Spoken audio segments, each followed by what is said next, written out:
Welcome to the Plato Paradigm, a paradigm shift in reading Plato's dialogues. Episode 224, Lysis 213a to b. We could argue that Socrates is indulging in wordplay, as is to be expected in an eristic debate, or, and this I think is more likely, Socrates is simply exposing some peculiarities in the Greek language.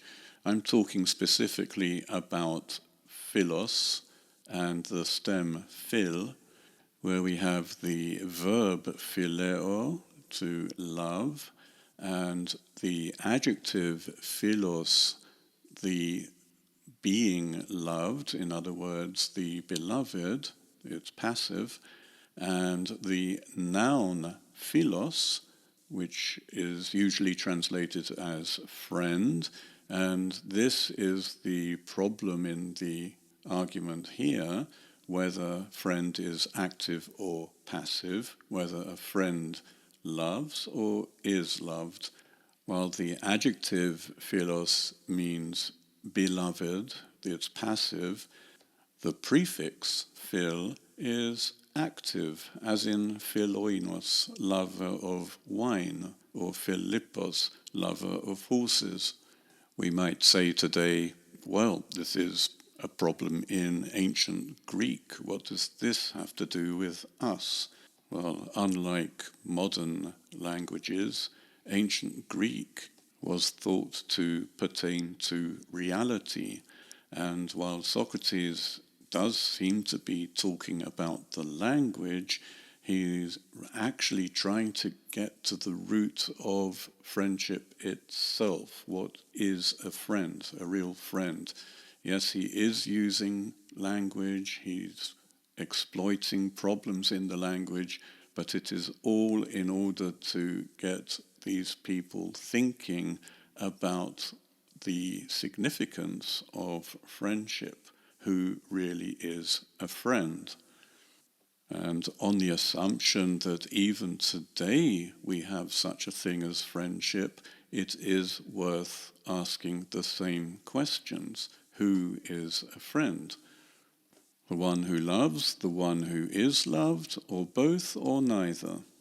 By the way, when put in that formulation, it isn't an eristic question. Once we have 4 options instead of 2 extreme options, the opponent may actually be able to escape being refuted.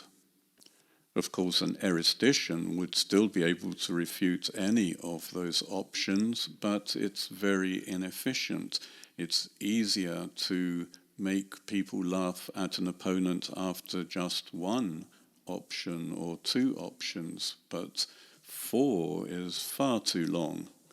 Socrates has just given the example of babies to conclude that the philoi in a relationship are not the ones loving, but the ones loved, because he has used the adjective phila rather than the noun philoi to designate the babies, and the adjective is passive. The babies are beloved, but Socrates then concludes that the one loving is not the philos, but the one being loved. And when he says philos, he's being ambiguous. He's using the noun philos, friend, which may be active or passive. So he's made it passive. Philos has been going backwards and forwards from active loving to passive being loved, all through this argument. I say argument, but Socrates is asking Menexenos questions and giving examples, and it's Menexenos who seems not to be able to make up his mind. But making the friend the one being loved has interesting and unwelcome consequences, as Socrates now makes clear. Kai ho misoumenos echthros ara al ucho mison, phainetai. So the one being hated is hostile and not the one hating. So it seems.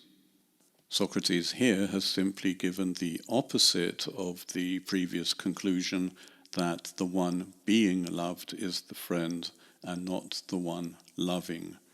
So the one hating is actually not the hostile person, but the one being hated.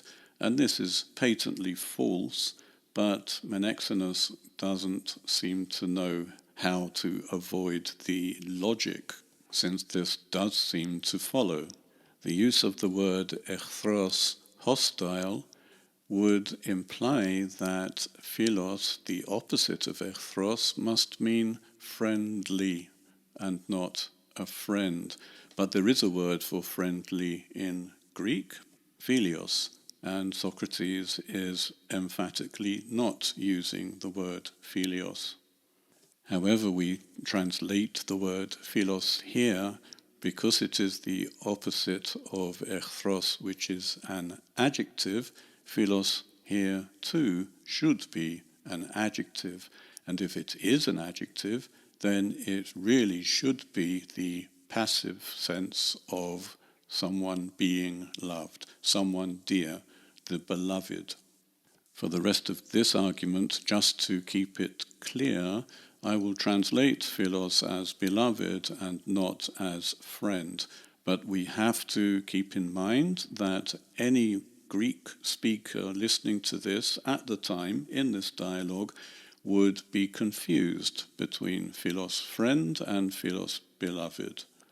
Polloi ara hupoton echthron philuntai, hupodeton philon misuntai, kai toismen echthrois philoi esin, toiste philois echthroi, eito philumenon philon estin, ala meto philun.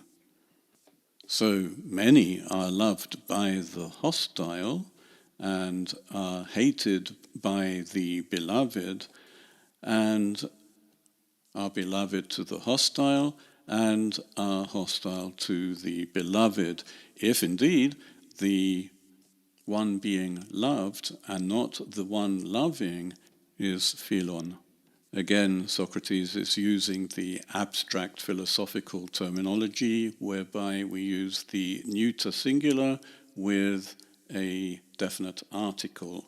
The one being loved and the one loving are both in the neuter singular, and therefore the predicate, the thing describing the one loving or the one being loved, is philon, which is clearly and unambiguously an adjective, and it makes sense. The one being loved is beloved. The one loving is not the beloved. The force of the argument here is that philos is passive, while echthros, hostile, is active, and therefore the argument sounds very strange. Kaitoi polle aulogia, o phile hetaire, malonde oimai kai adunaton, tote philo echthron, kaito echthro philon enai. Alethe efe eoikas legeno Socrates. But there is much unreason, O beloved companion, or rather, I think, it's impossible for one to be hostile to the beloved and for one to be beloved to the one who is hostile. You seem to be saying true things, Socrates. There definitely is alogia, a lack of logos here, a lack of logic or reason.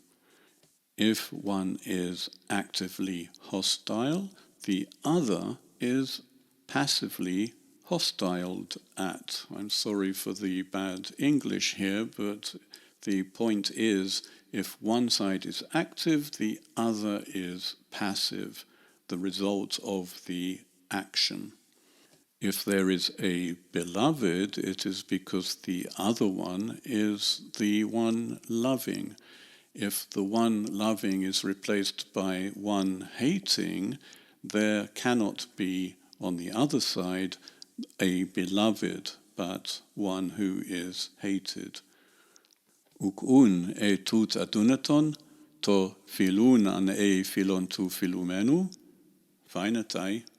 So if this is impossible, would the one loving be the philon of the one being loved?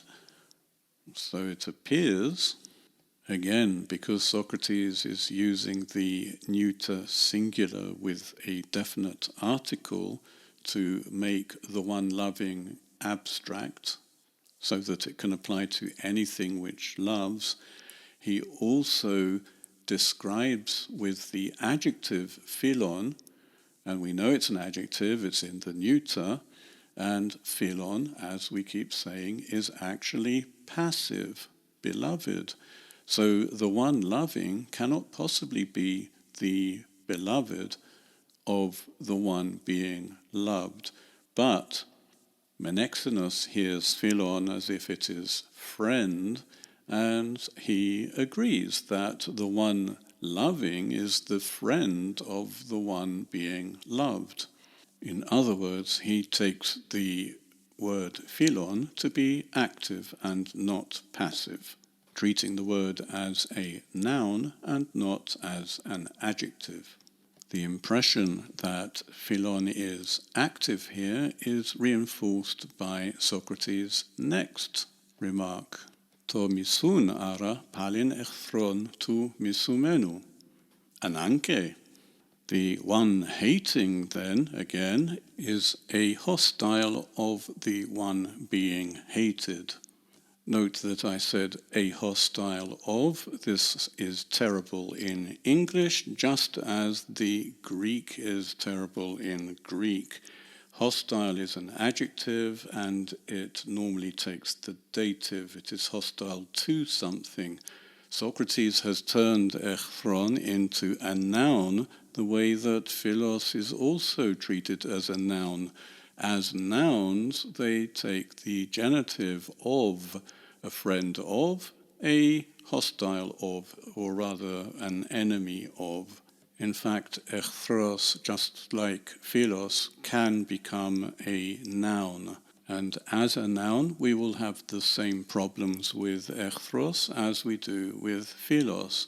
Is an enemy one who hates or one who is hated? The thing is that in this sentence, echthron has to be an adjective. And as an adjective, echthros is active. It is something which is hostile. Before I forget, Socrates addressed Menexenus a little earlier as beloved companion. A companion is someone who shares one's aims or one's place, and he is beloved, meaning that Socrates loves him. And this love should not be confused with lust.